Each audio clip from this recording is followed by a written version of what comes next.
Karen's spray paint hissed like a viper, and my blood boiled as red streaks drowned my camera lens. By morning, the neighborhood WhatsApp group was a war zone, and I was its reluctant general. I'm Jake, 27, a tech nerd who installed security cameras around our cul-de-sac to catch package thieves. They worked until Karen, our resident conspiracy theorist, decided they were government spies and waged her one-woman crusade. Her first strike was a manifesto stapled to every mailbox, claiming I was Big Brother reincarnate. Her second, defacing my cameras with crimson paint, not knowing they streamed live to the local precinct. I stood on my porch, staring at the carnage, 3 cameras, $600 worth, now useless blobs of red. Karen, 50-something, stormed across her lawn, paint can in hand, her floral muumuu flapping like a battle flag. "You're spying on us, Jake," she shrieked, her voice cracking with righteous fury. "I'm protecting our freedom." Neighbors peeked from windows, drawn to the spectacle. I wanted to laugh, but her delusion was a wildfire, and my patience was kindling. "Karen, those cameras caught the guy stealing your Amazon packages last month," I snapped. "You thanked me." She froze, then doubled down. "Lies. You're in on it." The WhatsApp group pinged relentlessly. "Karen's lost it," wrote Mrs. Nguyen. "She's scaring my kids," added Tom. I typed back, calling the cops. But I didn't need to. Unbeknownst to Karen, my cameras weren't just for show, they were part of a pilot program with the police, streaming directly to their servers. Her paint job wasn't just vandalism, it was a public performance for badge-wearing viewers.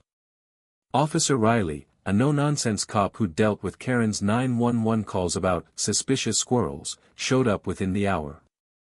Riley's cruiser rolled in, lights off but presence loud. Karen's eyes widened, but she didn't back down. "Arrest him," she demanded, pointing at me. "He's the criminal." Riley sighed, her hand resting on her belt. "Karen, we saw you on the live feed. You're on camera destroying private property." The words hit like a thunderclap. Karen's face drained of color, but her defiance held. "Those cameras are illegal," she spat. Riley raised an eyebrow. "They're registered. You, however, just committed a felony." The cul-de-sac became a stage. Neighbors spilled onto their lawns, phones out, filming the showdown. Karen's husband, Greg, a quiet accountant, emerged from their house, pleading. "Karen, stop this. Come inside." She shoved him away. "You're weak, Greg. They're watching us all." I saw pain flicker in his eyes, but my sympathy was thin. Karen's warpath had trashed my gear and turned our quiet street into a circus. I stepped forward, voice low but sharp. "You didn't just ruin my cameras, Karen. You scared people. You made this personal." Her eyes locked on mine, and for a moment, I saw doubt. Then it vanished, replaced by mania. She raised her paint can, aiming at Riley's cruiser. "No one controls me," she screamed. Time slowed. Riley's hand moved to her holster. Greg lunged, grabbing Karen's arm. The can clattered to the pavement, paint pooling like blood. The crowd gasped. I felt a sick thrill, not joy, but vindication. Karen's rebellion was crumbling, and she'd built her own trap. Riley cuffed her, reading her rights with mechanical calm.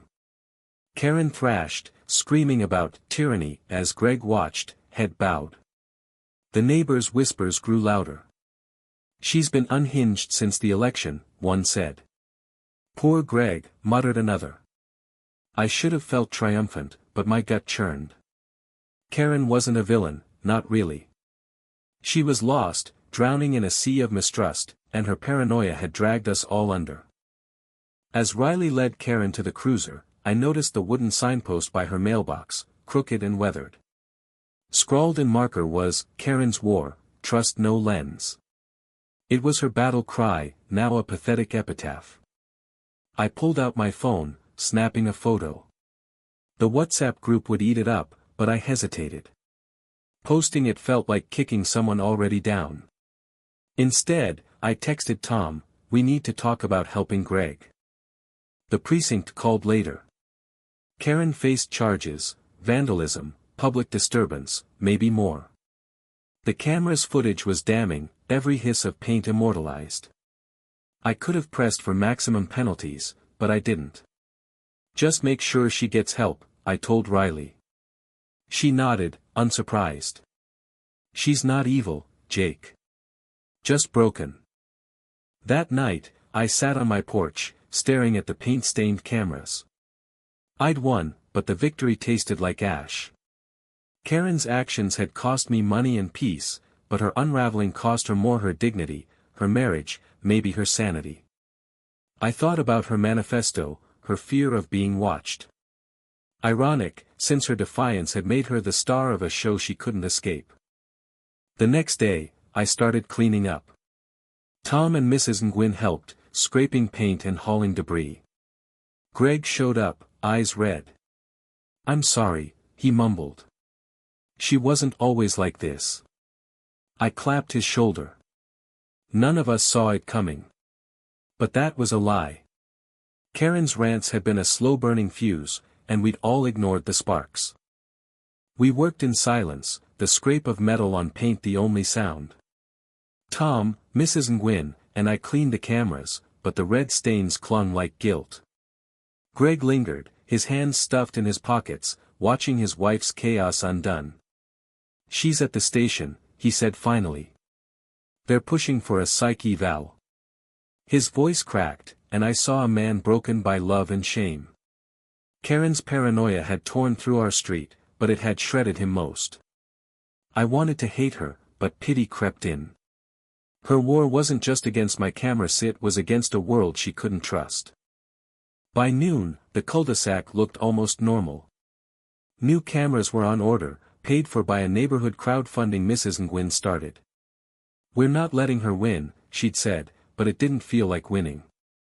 Karen's signpost still stood, its handwritten, "Karen's War, Trust No Lens," mocking us. Tom grabbed a hammer. "Let's tear it down." Greg stopped him. "Leave it. It's all she's got left." I nodded.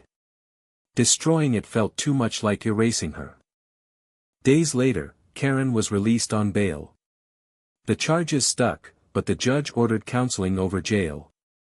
She returned quieter, her muumuu swapped for a gray sweatshirt, her eyes avoiding ours. Greg said she was on meds, attending therapy. "She's sorry," he told me privately. "Won't say it, but she is." I didn't need her apology. The damage was done to me: cameras, our trust, her reputation. Yet I saw her one morning, scrubbing paint off her own mailbox, her hands trembling. I waved. She didn't wave back, but her shoulders softened. The WhatsApp group shifted. Less outrage, more concern. "Anyone checked on Greg?" Mrs. Nguyen posted. A plan formed, a block party, a chance to rebuild. We invited Karen and Greg. They didn't come, but Greg sent a text, "Thanks. Maybe next time." It was enough. The party was loud, kids running, neighbors laughing, but I kept glancing at their house, dark except for one flickering light. Karen's war had exposed our cracksme obsession with security, the neighborhood's quickness to judge, her descent into fear. We weren't villains or heroes, just people stumbling through. I replaced the cameras, but I angled them away from her yard. A small gesture, maybe pointless, but it felt right. Weeks later, I found a note in my mailbox, scrawled in Karen's shaky hand, "I was wrong. Thanks for not hating me." I kept it, a reminder that even the worst fights could end in grace. Our street wasn't perfect, but it was ours, and we'd learned to guard it together, not with cameras, but with care. Join us in rebuilding trust. Share your story of healing a divided community.